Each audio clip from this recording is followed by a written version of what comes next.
Thank you so much, Tanya, and I hope you'll hang around for a little bit because we've got a few photos to take, especially with Chris. We want to send Wales back with doing stuff for you too.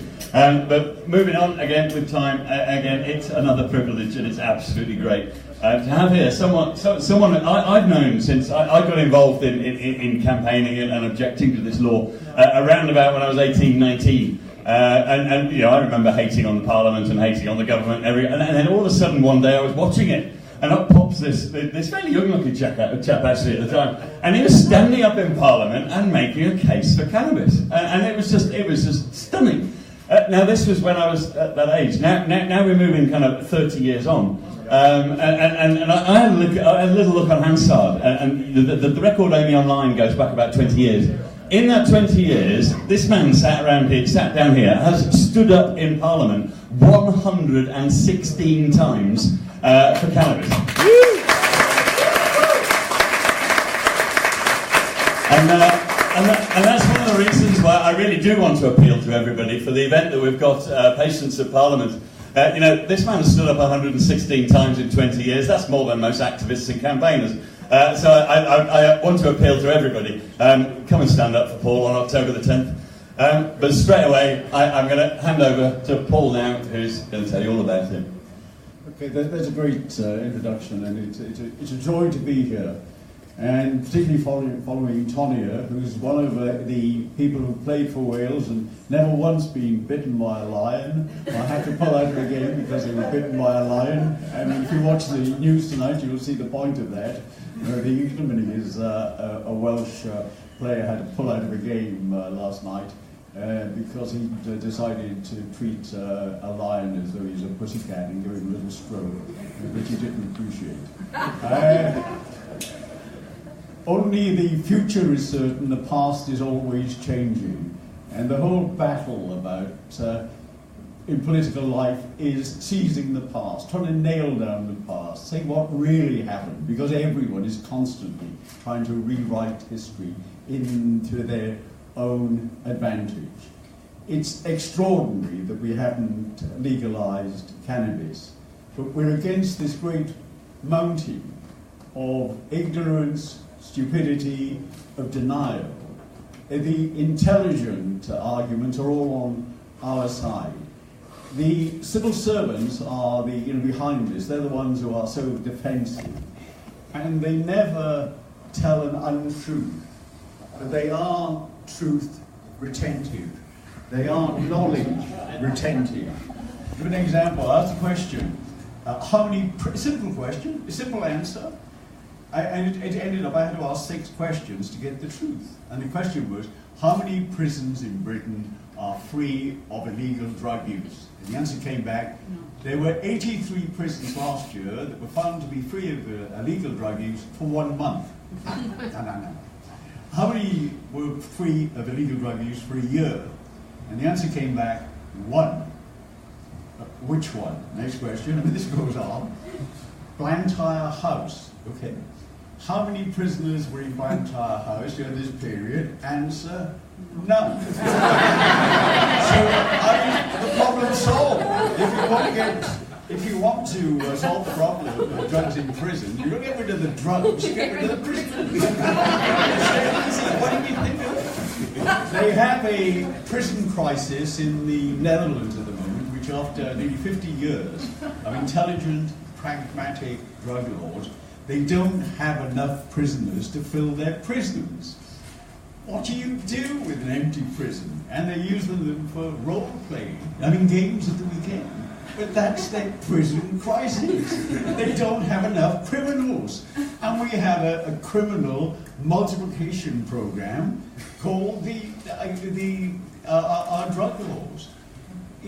If you check, the truth is there. It's so obvious that 1971 we passed the misuse of drug bill, as they were doing all over the world, mainly from the United States, United Nations.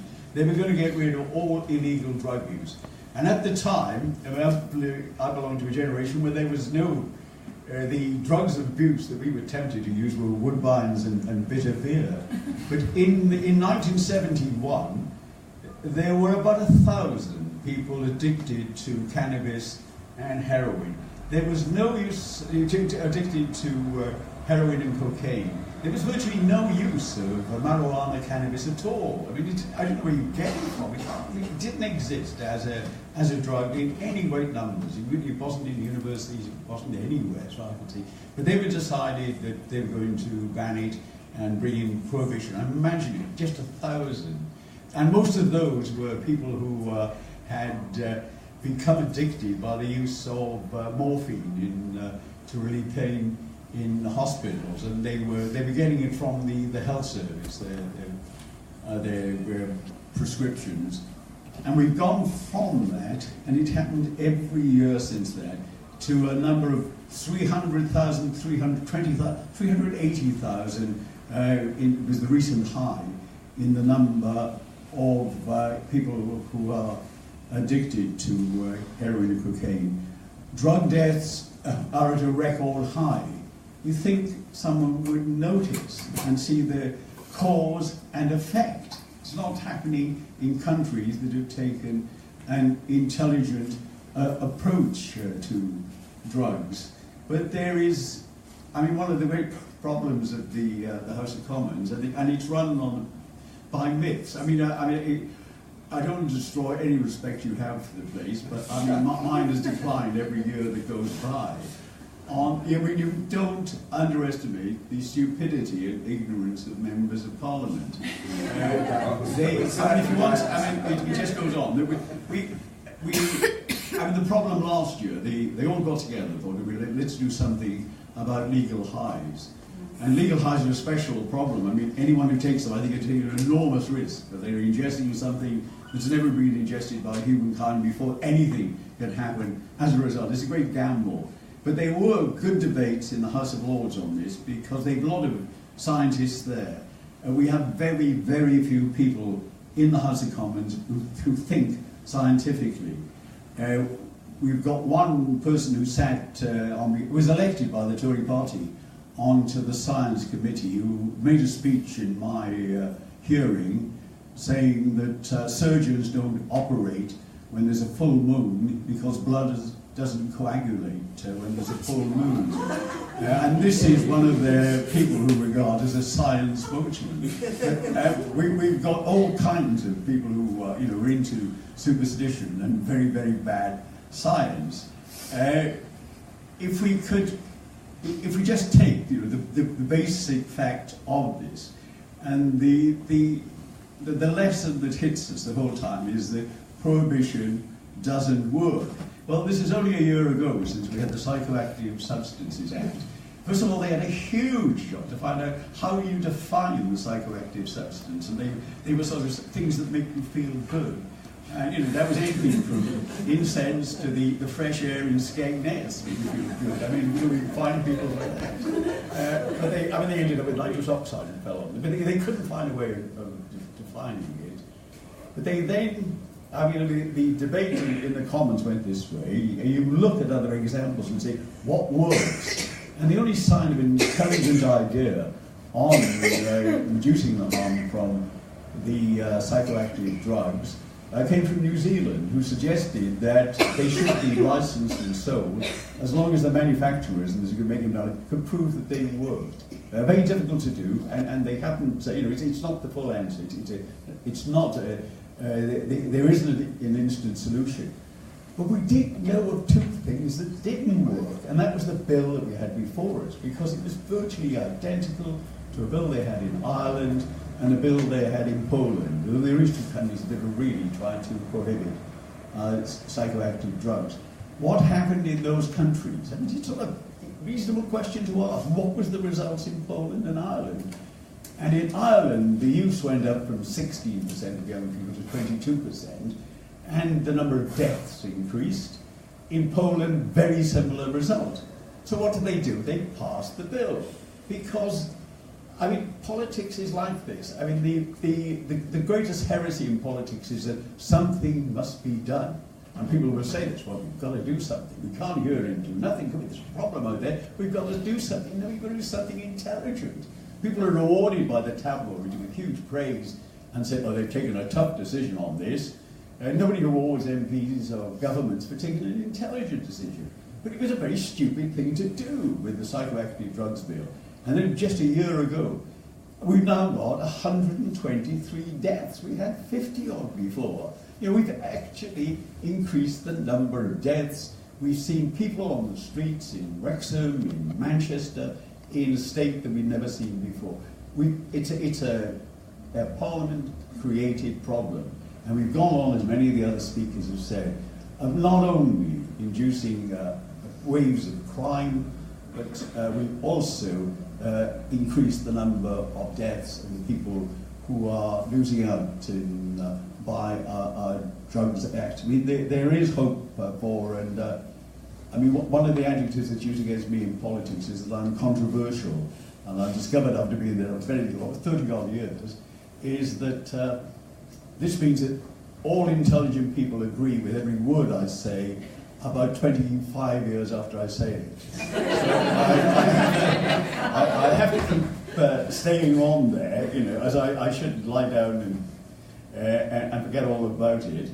But it's that idea that, I mean, there were things I was involved in for years. I think it takes some satisfaction. I had a bill for banning blows to the head in boxing 25 years ago. And people thought this was crazy. Do we know, at last we know that using the head in judges boxing or other sports as well, using it as a target is immensely damaging to the brain. And there are many other things that come along in politics, and you have to keep, I mean, I didn't realise it was 116 times I've raised this in Parliament, but I mean, I'm sure it's true, but you have to keep banging on.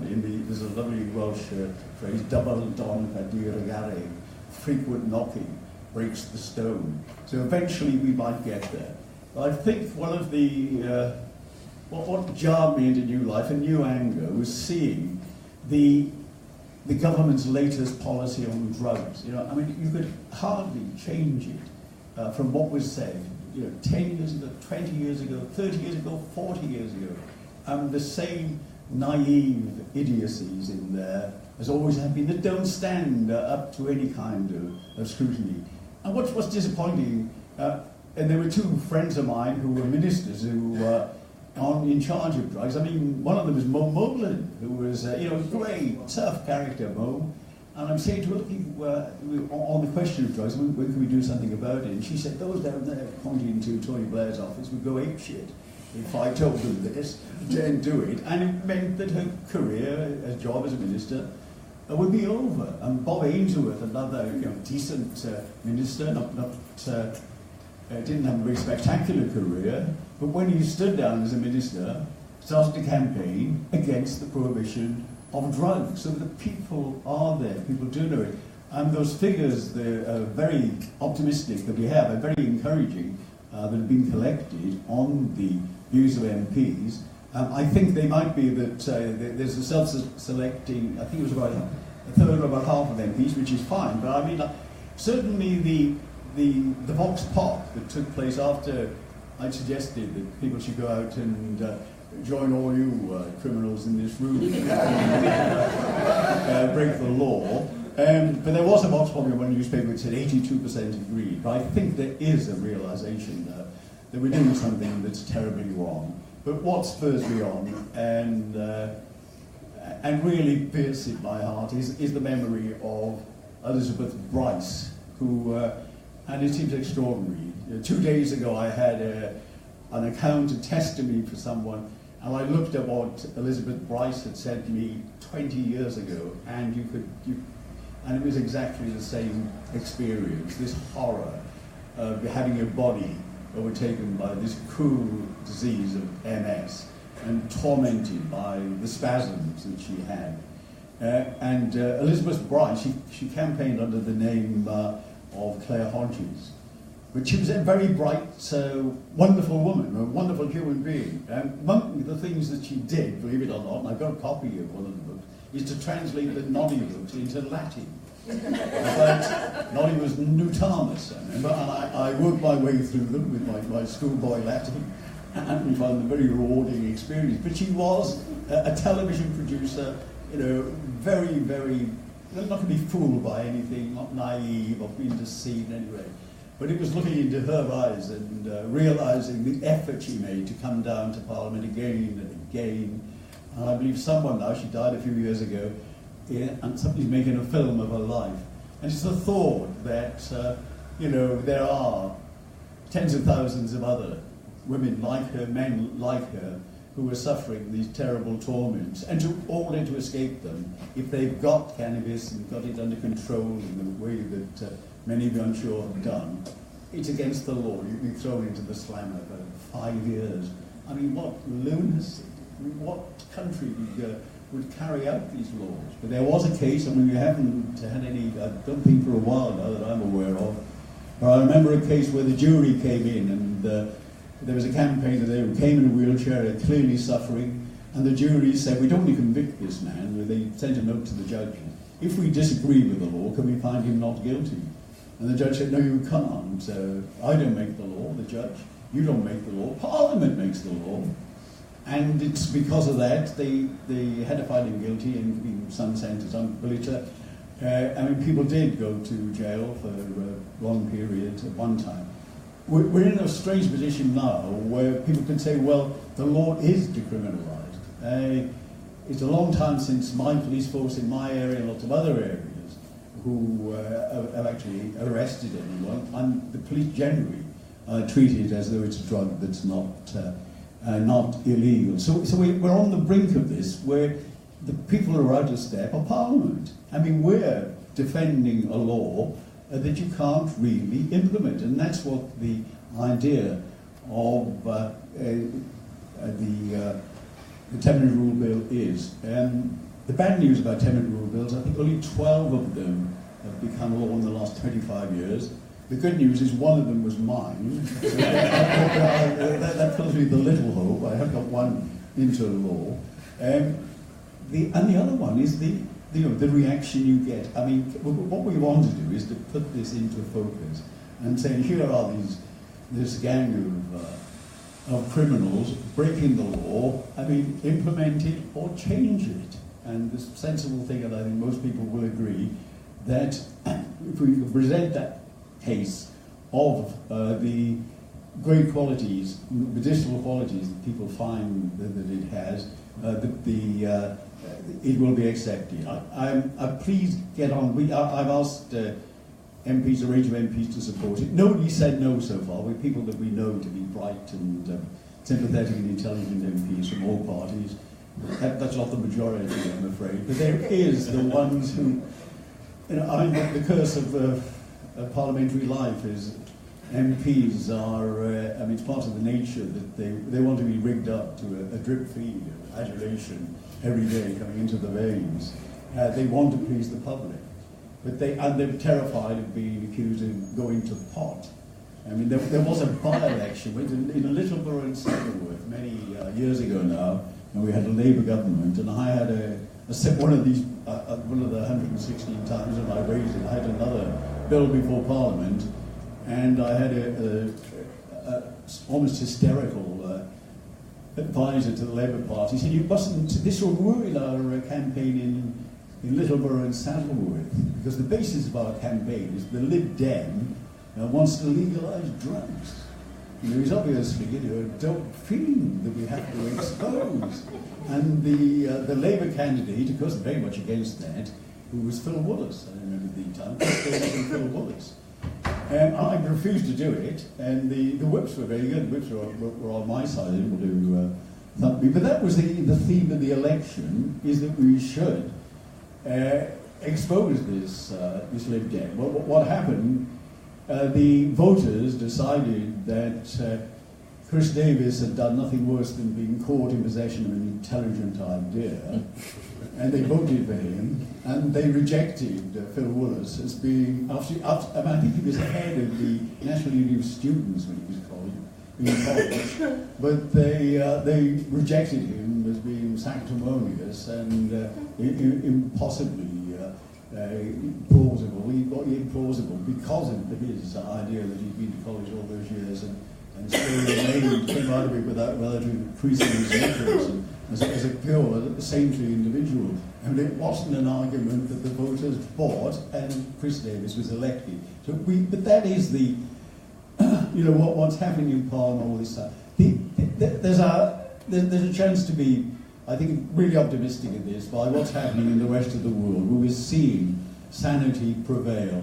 Perhaps the most impressive is what happened in Portugal, because the Portuguese politicians who brought in the depenalisation there, again, they hardly had a majority in their own party. It's very dodgy. There were lots of Polish politicians against them, the press were against them, the public weren't enthusiastic at all, and they brought in a programme that was very courageous, very challenging, and it worked. Within a very short time, they halved the number of drug deaths, they halved drug use, and it's working to this day. But it took political courage. There are lots of political opportunities, but it did take that act of doing what politicians should do and not follow public opinion all the time, but lead public opinion, which is the way in which political victories that are worthwhile are obtained. I'm looking forward with some excitement to the Tea Party, and I'm looking forward, as I say, for the first time joining the criminal fraternity, for the first time in my life. I am very happy with what we've heard from all the help we've had and the enthusiasm. When I started the speech, as often happened in House of Commons, you think of something interesting to say about halfway through. But I had no intention when I started the speech of suggesting that everyone should break the law, but it convinced me halfway through this week, not really good idea. And for God's sake, can we go on? How many years longer? Do we go on getting arguments, the rationality is there, the intelligence is there, and all we have is this great wall of stupidity from Home Office ministers who keep saying the same thing, where we can't allow this to go on because cannabis is a harmful drug. Well, so is aspirin a harmful drug. And I speak as someone with a lifelong aversion to lots of drugs. My misshapen body is such a way that I've had, and you can't judge anyone else's pain, and never like to do that. I think that, as Tonya mentioned, the greatest threat to us at the moment, and I chair an all-party group on this, is opioid drugs, because they've got a stage in America where opioid drug use has become so widespread now, it's increased so much, and not just the benzos, it's the antidepressants, it's for pain relief as well, that the greatest killer in America now is not road deaths and not deaths by handguns, which are great numbers. It's the number of deaths from opioids, and it's coming here. But that's the serious drug threat we have.